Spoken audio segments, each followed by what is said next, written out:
6 rounds, I know you haven't watched it, but Ortiz was all over him, won every round. Yes. Then he makes the mistake. Yeah. What would you do differently? He wouldn't be there to do that to me in the 7th round. I'm going to knock him out.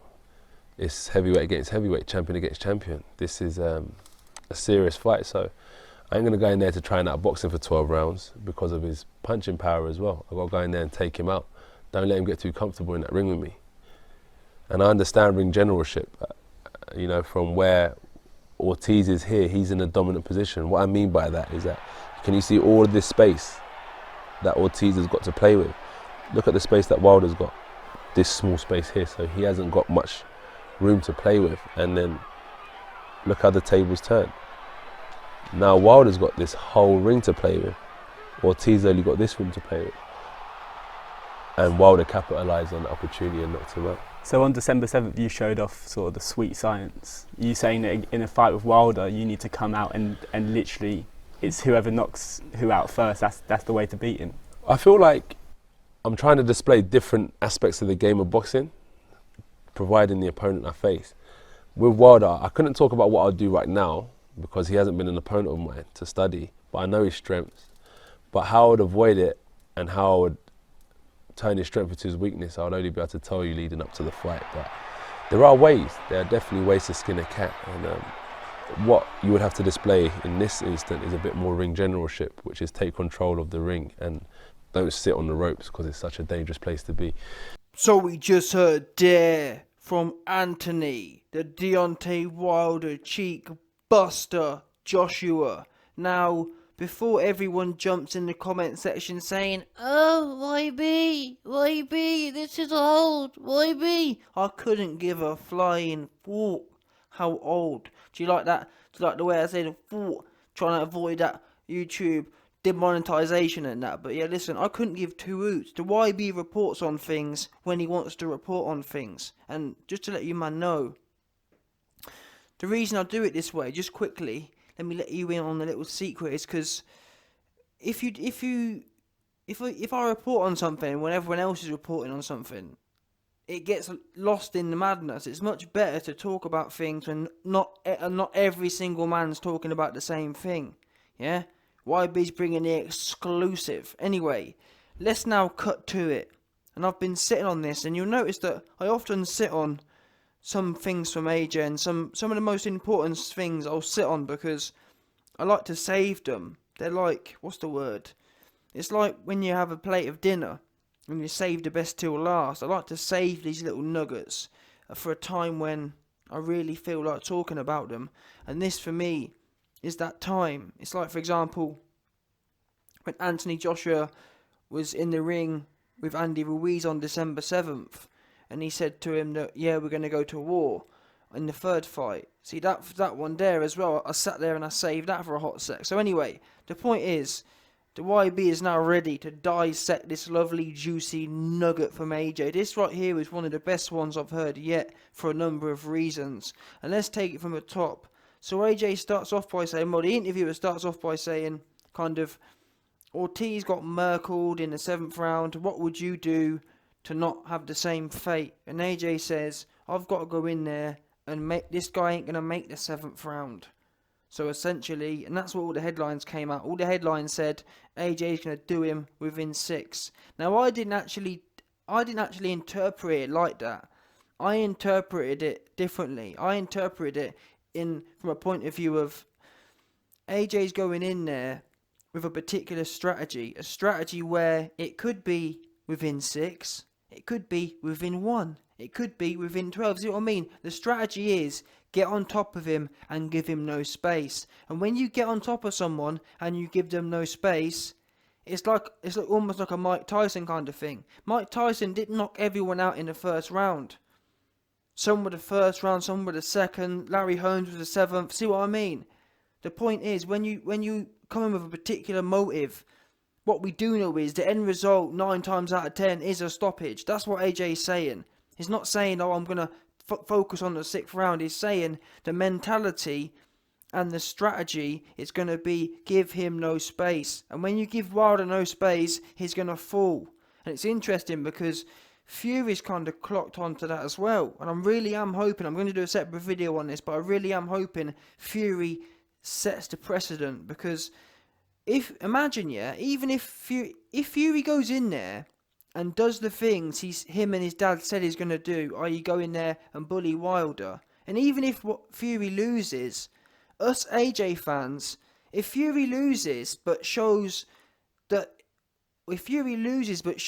certain level of success, that's going to show us that it's game over for Wilder when it comes to AJ. Does that make sense? Because if Fury, a man who doesn't have the power, doesn't have the power, the speed, doesn't have the inside fighting shots, doesn't have the short, sharp work, if he can do some damage to Wilder and bully him a bit, imagine what's going to happen to AJ. And that's why I really can't wait. That's the main reason, really, why I can't wait to see what Fury does, because it gives us a baseline of how the AJ fight can go. Because we've never seen Wilder in there with a true pressure fighter. And it's interesting that the Sky Sports guy mentioned Luis Ortiz, because what do we know about Ortiz?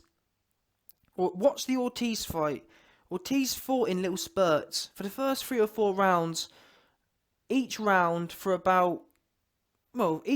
first 3 or 4 rounds, each round, about 3 or 4 times, he'd give a little spurt. He'd step in, he'd throw a sharp left hand to Wilder's body and put Wilder under pressure.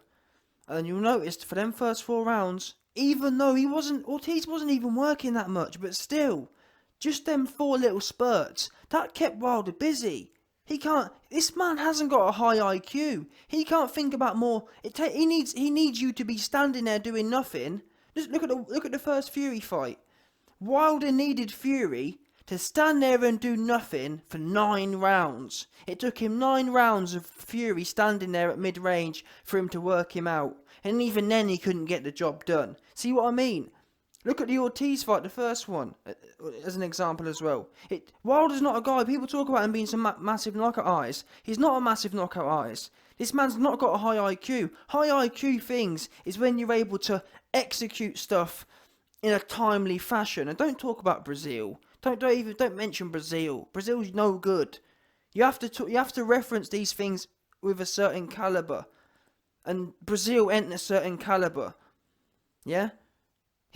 Wilder's not able to pull off these things within a certain time, within an early time frame. He hasn't got that ability. He ain't got the IQ to do it. Yeah? He ain't got it.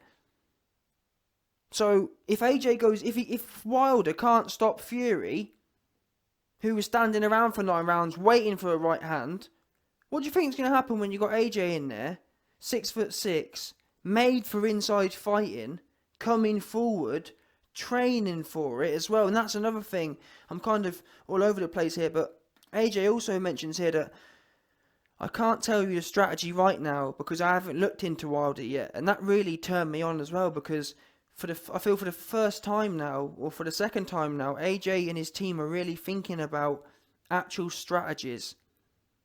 Me personally speaking, before the first Ruiz loss, they weren't really strategy based. It was kind of go in there and be AJ, go in there, be athletic. We never really, show me a time you've really seen AJ execute a plan. Tell me a fight. Tell me it. Before December 7th, tell me a fight where you can sit there and say, YB, AJ executed this plan. I guess maybe the Joseph Parker fight, but even then, that was more to do with the referee, to be honest. I reckon if the referee had stepped off a bit more, it would have been a normal AJ performance, where he jabs and he comes forward and he throws shots, kind of thing. Ruiz 2 was the first time he came in there with a game plan. And now he's past that. This interview, he says the same sort of thing. I can't tell you exactly what I'm going to do because we haven't sat down and broke him down. And hearing that was music to my ears, because that's exactly what you need to do. Now, of course, I've been saying all along that you need to be on top of Wilder, and that's exactly what AJ said himself. But the technicalities of it, it's going to be more technicalities to it, obviously. And the main one is, when you're getting on the inside, avoiding the right hand, because we know that AJ is not a 5'9" guy who's going to be able to essentially roll under it. That said, if you watch the Klitschko fight, I've seen AJ roll under several of Klitschko's big left hooks. Now, rolling hooks is a bit different to rolling right hands, but if AJ back in 2017, when he was out of shape, heavy, no real game plan, hadn't prepared, if he can show head movement off the cuff there, I don't see no reason why he can't build it in. And to be honest, slipping a right hand, I think it's one of the, there's many ways to do it. You can either slip or you can duck. There's several ways of, and obviously I'm sitting here saying this, but it's not as easy as this. But still, there are. Bottom line is, like AJ says, there are things you can do to avoid a right hand. And the great thing is, you can build them in to the pressure. I.e., Mike Tyson was great at this. A lot of fighters, for example, Tyson Fury is a bit like this. When Tyson Fury slips, he'll slip a shot, but he won't slip and then he won't turn it into an offensive position. Yeah, he might do some head movement, but it'll pop up and he'll be in the same place. What Mike Tyson did well was he'd slip and then step. So he'd essentially punish people. He'd make people scared to throw shots because their opponents are thinking, wait there, if I throw this jab, that's gonna encourage Tyson to slip and step and come closer to me, and that'd almost make them scared to throw shots. So for Wilder, for example, imagine if, same as Dillian White, imagine if Wilder throws his right hand and Dillian White or AJ has kind of tucked up, stepped off and banged a left hook. Perfect example, Canelo, for example. In fact, this is perfect. Look at Canelo versus Kovalev. What happened there? Exactly the same thing. Canelo, high guard, stepped off, banged a left hook. What happened then? My man didn't want to be throwing no more right hands. And this is the kind of stuff you can develop in your training plans. And I'm just a YouTube guy talking about this, but this is the beauty of it. AJ and his team are already thinking about these things. And that's just disabling his right hand. Never mind what we do on the inside, because once you've got past that right hand, it's open season. Wilder can't fight on the inside. We haven't even got to talking about that part yet. I'm already rock hard, and we're not even talking about the best part. Once you get past that, and let's get it right as well. Wilder it's not like Wilder's a big volume puncher where you can have to sit there and work out. Well, we're gonna have to learn how to avoid 10 right hands in a round. He throws 1 or 2 or 3 a round. It's not many he's throwing anyway. He's not a volume puncher. So it's like once you've got past 1 or 2 of them, the rest of the round's yours essentially to work. And like I said, we've never seen. It's all well and good people talking about Wilder's right hand and how powerful he is. Let's see how powerful his right hand is when someone's tucked up like Canelo, or when someone slipped it and banged the left hook. Let's see how much because the other thing, when you look at Wilder, when he throws his right hand, he cocks it. Wilder cocks his right hand, it's almost around his nipple, yeah? And he'll cock it to his nipple and he'll throw it. Now, those of you who box, you'll know that if you have your right hand stuck to your ear, it is a bit, or the higher you have your hand, the weaker it is. The best position almost to throw a shot is almost from like not your waist, but it's a bit higher than your waist, almost like just a bit below your nipple. That's the best place to throw a shot because it engages your lats a lot more, it engages your back muscles. Whereas when you've got a high hand near your head, that's all shoulder. You can't really engage your lats and whatnot. You can't engage your back really. So that's why Wilder generates power, because he kind of slings it. Same as Naz. Naz had a lot of power because he carried his hands low. But anyway, the point is,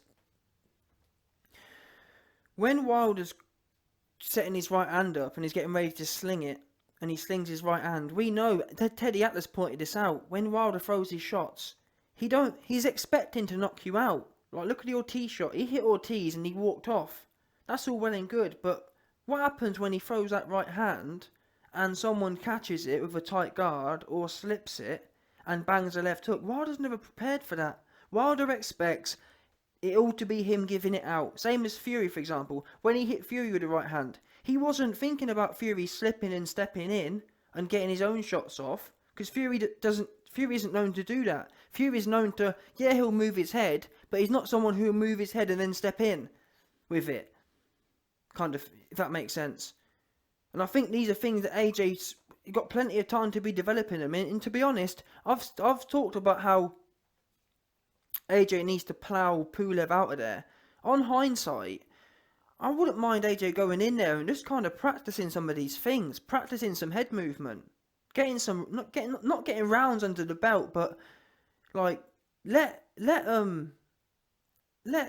Pulev throw some right hands. Get used to catching the right hand and banging the left hook. See what I mean? Start trying to, because we know, let's be real now, there's only so many people in the heavyweight division who are worth anything anyway. So why not? And ultimately, yeah, you're gonna knock Pulev out anyway, but I wouldn't mind seeing him start practicing some of these elements, ducking, slipping, getting in the habit of doing it. Now, of course, in training you'll do it as well, but there's nothing like doing it under the lights. It's a lot different when you've got the cameras on and the lights are burning. So with people like Pulev, I wouldn't mind seeing him trying to add some of these new qualities to his game. So when it comes to Wilder, it's second nature. And I think that Canelo versus Golovkin performance is the perfect Canelo versus Kovalev performance is a perfect example of how things can go. Because people say, oh, Wilder can punch through the guard. Not if your guard's tight, he can't. Yeah, not if your guard's tight. Kovalev's got a great right hand, and Canelo, he's very strong. And what do we know? Who do you think's stronger, AJ or Canelo? AJ stronger. If AJ goes in there with a high tight guard like Canelo, Wilder's right hand's just going to be bouncing off. I'm sorry, it just is. The physiology of it. The reason Wilder hits people is because they've got sloppy guards like Brazil, or they're standing there with their hands down like Ortiz, or even Bermane Stiverne. Bermane Stiverne didn't want to be there.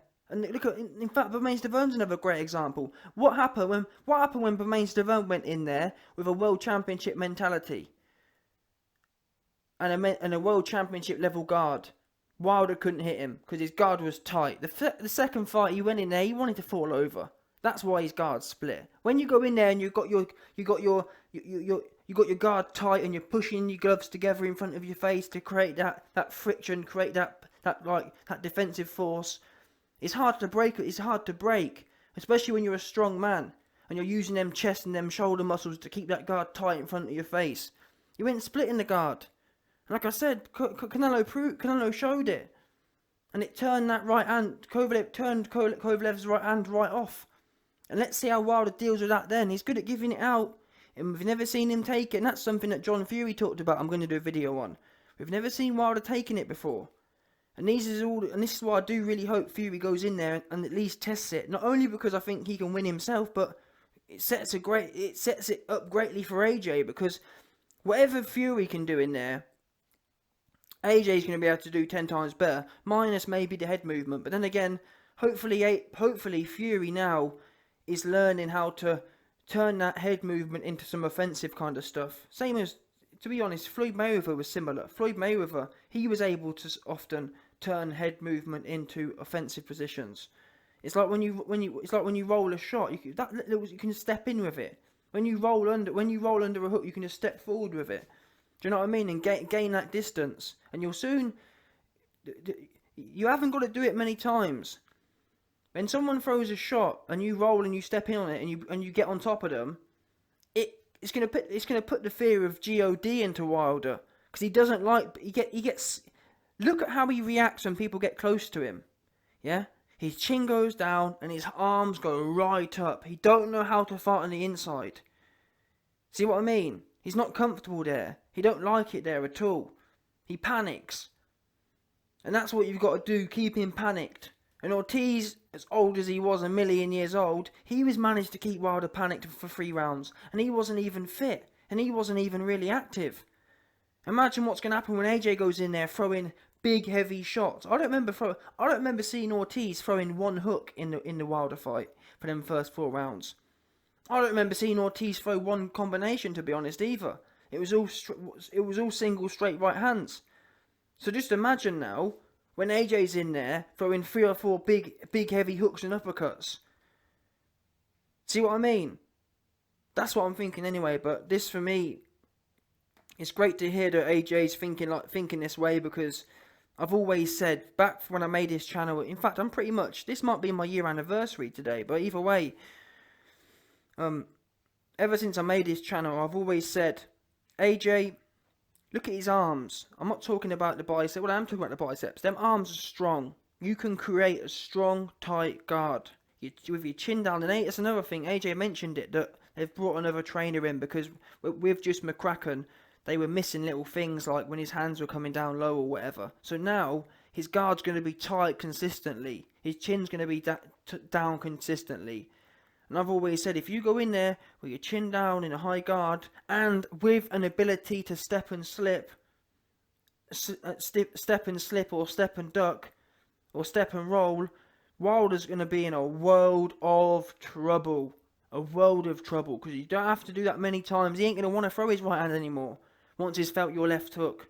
He's very good at throwing. Don't get me wrong. Wilder will throw his right hand. Wilder will throw his right hand all day if you ain't punishing him with it. Who wouldn't do that? Let's see how he deals with it when he's getting big left hooks, and that's what AJ said in this interview, I think, as well. He said Wilder's got a good right hand, and I've got a good left hand. And that's what it comes down to. Same with Dillian White. I think Dillian White to a lesser extent. I think AJ's got a better left hook than Dillian White. But still, the principles are the same, almost. The same kind of strategy. Both men, all men, Fury, Wilder and Dillian White, they all, in my opinion, need to employ the same strategy. The only strategy people haven't employed. We've already seen people trying to outbox him. It don't work. Because you're just giving him... he doesn't... That's not turning him off. Everyone's tried sitting at mid-range and winning points. Doesn't work. Arguably the best man around today, Tyson Fury at boxing. He tried it. Didn't work. Yeah? So therefore, let's try the one that actually had the most success, Bermane Stiverne, in the first fight. And he wasn't even really pressure fighting, but still, he was the most... Bermane Stiverne, the first fight, he was the most pressure fighty of all of Wilder's opponents. And what happened there? Oh, it went the distance. Is that a coincidence? The first guy who puts pressure on him, he can't stop. And let's get it right. Bermane Stiverne, he ain't no combination puncher. He ain't no powerful guy. He ain't no speedy guy. Imagine.